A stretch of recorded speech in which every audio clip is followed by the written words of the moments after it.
Today we talk about how does a euploid embryo not end in a live birth? I'm Dr. Mark Amols, and this is Taco Bout Fertility Tuesday.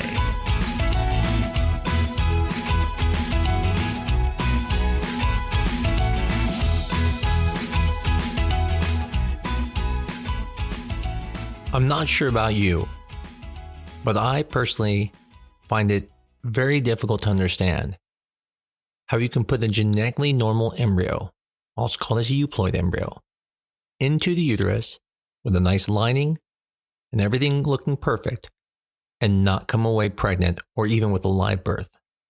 Even the simple artificial insemination, also called IUIs, is difficult to understand how you can put sperm in the uterus, make eggs release, and yet still not get pregnant. But IVF is even a step further. Now we're taking an alive baby that we have tested, we know it's alive, put it in the uterus in the exact location where it would usually fall, and yet sometimes it doesn't work. Now the most obvious answer is going to be, we're not gods. We know that. Matter of fact, I wish I could get everyone pregnant. I wish I could prevent every miscarriage ever. But from a scientific standpoint, how is it possible? I think this is where most of the conundrum comes from. I think when we think of genetics, we think of this as the most important thing ever, and that supersedes everything. And for a portion, it kind of does. But when it comes to getting pregnant, genetics only help prevent miscarriages.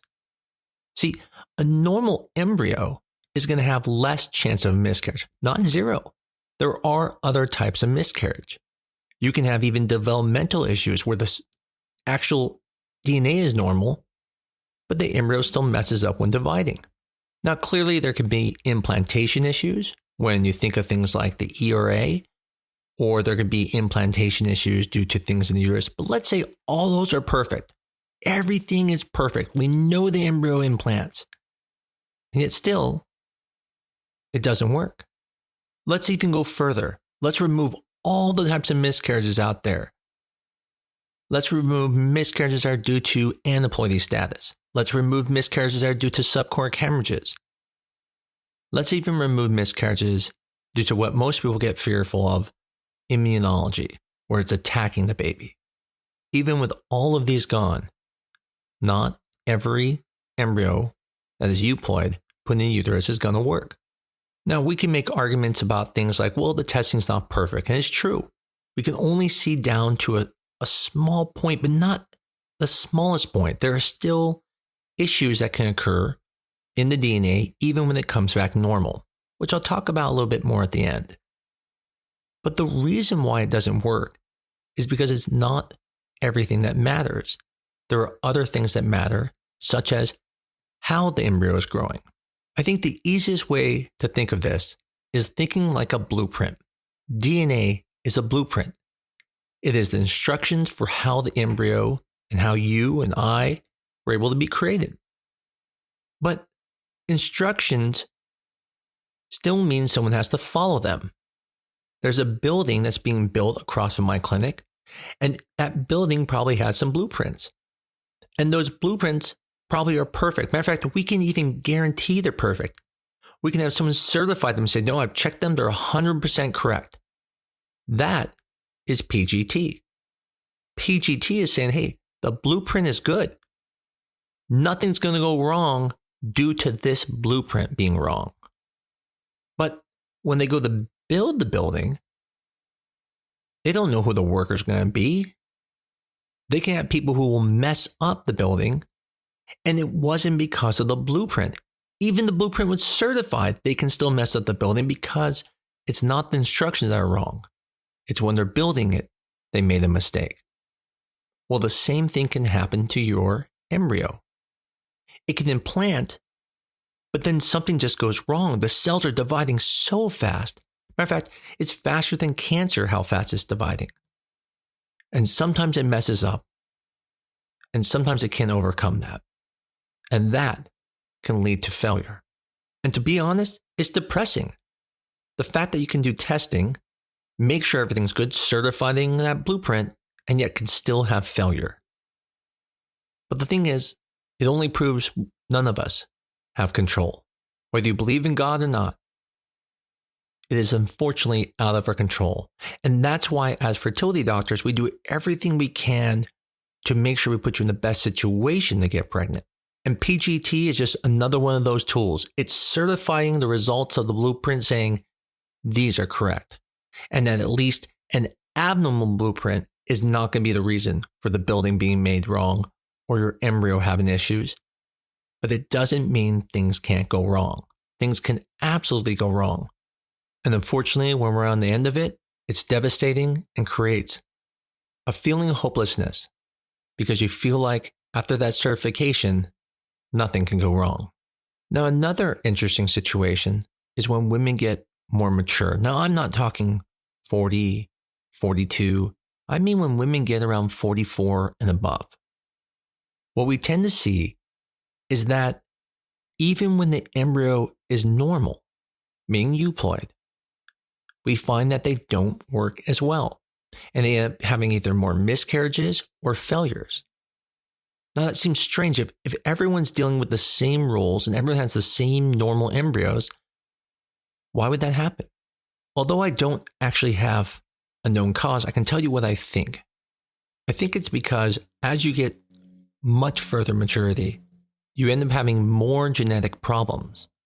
And of course, we would expect to see more abnormal embryos. But these problems may not be obviously large chromosomal problems, but might be these very minor, tiny genetic issues where a small portion of DNA is being missed, and that can't be seen in the test. Think of it like an evaluation of someone at a physical exam. PGT is the physical exam that's going to evaluate you.